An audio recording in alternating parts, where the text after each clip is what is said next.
اللہ کا مہینہ. تو جب رمضان کا مکمل مہینہ اللہ کا ہے تو ہمیں اس پورے مہینے میں اللہ کے لیے وقف ہو جانا چاہیے. لیکن جب یہ پورا مہینہ اللہ کا ہے تو ہمیں بھی اس پورے مہینے میں اللہ کے لیے وقف ہو جانا چاہیے. یعنی ہمارا زیادہ وقت 24 گھنٹے میں جو دوسرے مہینوں میں ہمارا 24 گھنٹے کا زیادہ وقت دنیا میں صرف ہوتا ہے، اس کے بالمقابل رمضان المبارک کے مہینے میں ہمارے 24 گھنٹے کا زیادہ وقت اللہ کے لیے صرف ہونا چاہیے. یہی تو اس بات کا تقاضا ہے کیونکہ یہ اللہ کا مہینہ ہے. لیکن حال کیا ہے، المیہ کیا ہے کہ ہم لوگ ذرا سی دیر رمضان المبارک میں مسجد میں زیادہ ٹھہرنے کے لیے تیار نہیں ہے. اگر مسجد میں آ گئے تو جانے کی جلدی رہتی ہے، نماز پڑھ رہے ہیں تو نماز کی جلدی رہتی ہے، نوافل تک ادا نہیں کرتے. جب رمضان ہے کہ نہیں، اس جیسے مبارک مہینے میں تو ہونا یہ چاہیے کہ تمام نوافل، تمام نمازیں باجماعت ادا ہوں، فرائض باجماعت ادا ہوں، تکبیر تحریمہ کے ساتھ ادا کی جائیں، اور تمام نمازوں کے بعد جو سنت اور نوافل ہیں وہ مکمل اطمینان سے. ہمارے پاس وقت نہیں. رمضان المبارک کو ہم ڈھیل اور غفلت میں گزار رہے ہیں. یہ کتنے افسوس کی بات ہے کہ جو مہینہ اللہ کے لیے، آپ بتائیے کہ ایک آدمی کو رمضان المبارک جیسا بابرکت، باعظمت، بارحمت، بامغفرت مہینہ ملا ہوا ہے اور وہ بھی اس مہینے کو غفلت میں گزار دے. کتنے افسوس کی بات ہے.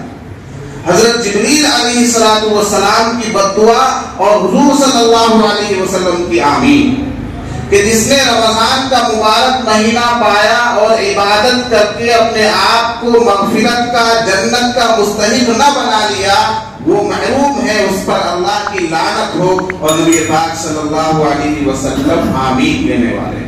آپ بتائیے جلیل القدر صحابی کی دعا اور سب سے محترم بشان، سب سے افضل نبی کی آمین کیا دعا رد ہو سکتی ہے؟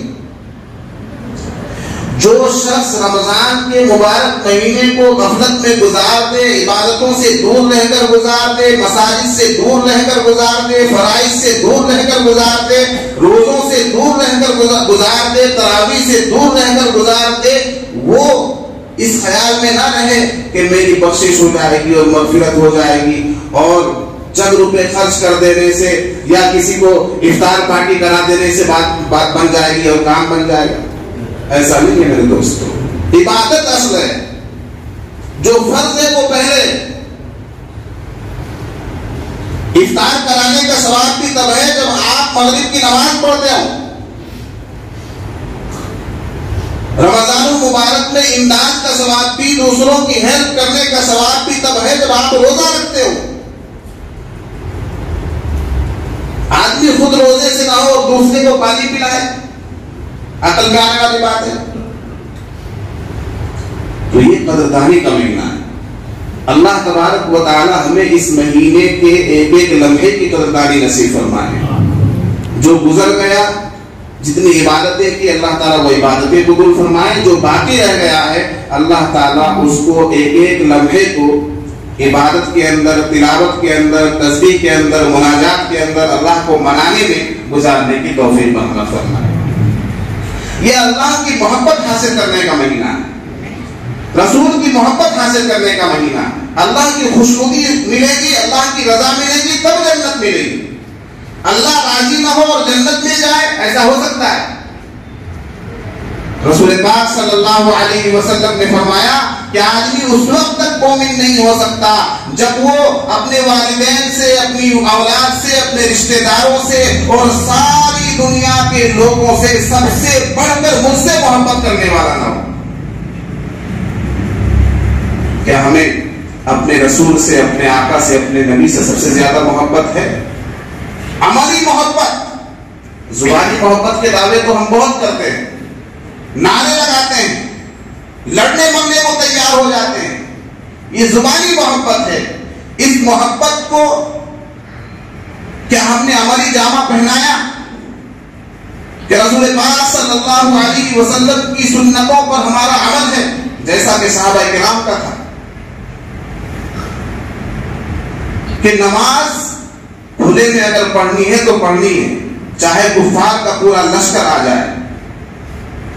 ستایا جاتا تھا، ریت پر سلایا جا رہا ہے، تپتی ہوئی ریت پر اوپر سے گرم پتھر رکھ دیا جاتا ہے، پھر بھی زبان پر اللہ کا نام ہے، رسول کا نام، شہادت کا کلمہ ہے۔ یہ محبت آپ کو کیا پتا محبت کسے کہتے ہیں؟ حضرت عبداللہ بن زید رضی اللہ عنہ، نبی پاک صلی اللہ علیہ وسلم کی وفات ہو گئی، آپ کا انتقال ہو گیا، آپ دنیا سے پردہ فرما گئے۔ حضرت عبداللہ بن زید کے بیٹے نے آپ کو جا کر کھیت میں خبر دی، کھیت میں کام کر رہے تھے۔ کون؟ صحابی رسول حضرت عبداللہ بن زید کھیت میں کام کر رہے تھے، آپ کے بیٹوں نے جا کر خبر دی کہ حضور وصال فرما گئے۔ بس یہ سننا تھا کہ آپا کھو بیٹھے، بےتاب ہو گئے، بے قرار ہو گئے، تڑپ گئے۔ اسی وقت ہاتھ اٹھا دیا دعا کے لیے، اللہم اذھب بصری لا ارى بعد حبیبی محمد احدا۔ اے اللہ میری آنکھوں کی بصارت چھین لے، میری آنکھوں کی بینائی چھین لے، اس لیے کہ جن آنکھوں نے نبی پاک صلی اللہ علیہ وسلم کا مبارک چہرہ دیکھ لیا، ان آنکھوں کو اب کسی اور کا چہرہ دیکھنے کی ضرورت نہیں۔ یہ ہے محبت۔ اور ان کی بینائی چلی گئی، دعا قبول ہو گئی، اسی وقت بینائی چلی گئی۔ لوگ عیادت کے لیے گئے بعد میں کہ حضرت عبداللہ بن زید کی بینائی ختم ہو گئی۔ عیادت کرنے والوں کو کہتے ہیں کہ میں نے بینائی کھوئی ہے اپنے محبوب کی یاد میں، اب اگر مجھے ہرن جیسی بینائی بھی، ہرن جیسی آنکھیں بھی اگر مل جائیں تو مجھے گوارا نہیں چاہیے۔ ایسی بینائی جس میں نبی پاک صلی اللہ علیہ وسلم کے چہرے کا نور نظر نہ آتا ہو، ایسی بینائی نہیں چاہیے۔ یہ ہے محبت۔ آج آپ دیکھ رہے ہیں فلسطین کے اندر چھوٹے چھوٹے بچے اور ان کی مائیں، خواتین، مرد، دل دہل جاتا ہے ایک ایک تصویر کو، ایک ایک ویڈیو کو دیکھ کر۔ مسلمانوں، ایمان یہ معمولی چیز نہیں ہے، ایمان دنیا کی سب سے قیمتی چیز ہے، سب سے بڑی دولت ہے جس کا کوئی مقابلہ نہیں۔ اسی ایمان کی خاطر آج کا مسلمان اس ایمان پر ڈٹا ہوا ہے۔ سب کچھ تباہ و برباد ہو گیا، گھر تباہ ہو گیا، گھر کے ملبے میں جو ملبہ پڑا ہوا ہے، بچھا ہوا ہے، والدین کا انتقال ہو گیا، بھائی بہن کوئی نہیں، اولاد نہیں رہی، اسی ملبے کے اوپر کھڑے ہو کر نماز ادا کر رہا ہے فلسطینی مسلمان۔ رہنے کے لیے ٹھکانہ نہیں ہے، جو ٹھکانے بنے ہوئے ہیں ان ٹھکانوں پر کب بم برس جائے کچھ پتا نہیں۔ کھیتوں میں جا کر، جنگلوں میں جا کر گڑھا کھود کر میں نے دیکھا، ایک خاتون ہے، اس کی چھوٹی سی بچی ہے اور ایک بڑی بیٹی ہے، زمین میں گڑھا کھود کر بارش ہو رہی ہے، اس گڑھے کے اوپر وہ پنی بچھا رہی ہے تاکہ اپنے چھوٹے بچے کو بارش کے پانی سے بچا سکے۔ چھوٹے چھوٹے بچوں کو زخمی حالت میں، انہیں معلوم نہیں کہ اس کی ماں جو کل اس کو کھلایا کرتی تھی آج قبر کے اندر چلی گئی۔ چھوٹا سا بچہ ہے، اپنی ماں کو تلاش کر رہا ہے، اس کی ماں نہیں مل رہی ہے کہیں، تو قبر کے اندر چلی گئی۔ باپ نہیں ہے، باپ بھی مر چکا ہے۔ یہ حالات ہیں میرے دوست، کس لیے؟ صرف ایمان کے لیے۔ انہیں کیوں مارا جا رہا ہے، کیوں قتل کیا جا رہا ہے؟ ان کا جرم کیا کچھ اور جرم ہے؟ یہی تو ہے کہ وہ ایمان والے ہیں، وہ بیت المقدس سے، قبلہ اول سے محبت کرنے والے ہیں۔ 3 مقدس مقامات ہیں پوری دنیا کے اندر، بیت اللہ، مسجد حرام مکہ مکرمہ اور مسجد نبوی مدینہ منورہ کے اندر، اور تیسری مسجد مسجد اقصی جسے بیت المقدس اور بیت المقدس کہا جاتا ہے، بیت الحرام میں، مسجد حرام میں ایک نماز پڑھنے کا ثواب 1,00,000 نمازوں کے برابر ہے، اور مسجد نبوی میں ایک نماز پڑھنے کا ثواب 50,000 نمازوں کے برابر ہے، اور مسجد اقصی میں ایک نماز پڑھنے کا ثواب 500 نمازوں کے برابر ہے۔ بس یہی 3 مقامات ہیں جن کی افضلیت ہے، ورنہ دنیا کی کتنی ہی عالیشان مسجد ہو جائے، فرش مخمل ہو، مسجد کو سجا دیا جائے، سونے سے سجا دیا جائے، ہیرے سے سجا دیا جائے، اس کی کوئی فضیلت نہیں۔ جتنا ثواب آپ کو آپ کی اس مسجد میں نماز پڑھنے کا ملے گا، اتنا ہی آپ کو اس مسجد میں ثواب ملے گا نماز پڑھنے کا۔ دلی کی جامع مسجد میں نماز پڑھیے اتنا ہی ثواب ملے گا، ممبئی کی جامع مسجد میں پڑھیے اتنا ہی ثواب ملے گا، خود سعودی کے اندر کسی اور مسجد میں نماز پڑھیے اتنا ہی ثواب ملے گا۔ صرف ان 3 مساجد اور 3 مقامات کی افضلیت احادیث سے ثابت ہے، نبی پاک صلی اللہ علیہ وسلم کی احادیث سے۔ اس قبلہ اول کی خاطر، ایمان کی خاطر، اسلام کی خاطر، اللہ اور رسول کی محبت کی خاطر وہ لوگ، اور زبان پر لفظ شکوہ نہیں ہے، ایک حرف نہیں ہے شکایت کا۔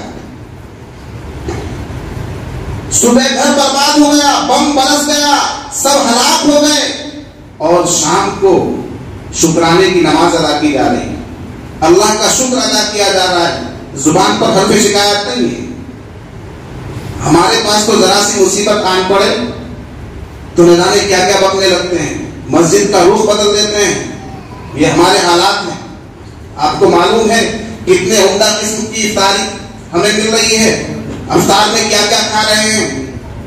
کل کی خبر ہے، کل کی، فلسطین کے مسلمانوں نے گھاس کے سوپ سے افطار کیا ہے، گھاس، سمجھ گئے؟ گھاس کے سوپ سے افطار کیا ہے۔ دوست،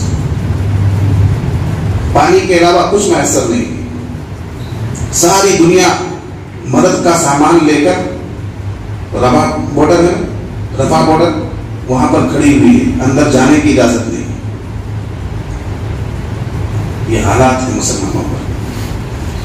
میں تو کہتا ہوں کہ جن مسلمانوں کے پاس طاقت ہے، جن مسلمانوں کے پاس اقتدار ہے، جن مسلمانوں کے پاس حکومت ہے، جن مسلمانوں کے پاس بادشاہت ہے، یہ کل قیامت کے دن مجرم بن کر مجرمین کے صف میں پہلے کھڑے ہوں گے، چاہے وہ سعودی عرب ہو، چاہے دبئی ہو، چاہے قطر ہو، چاہے کویت ہو، چاہے ترکی ہو، کوئی بھی ملک ہو، یہ مجرم ہے، اول درجے کے مجرم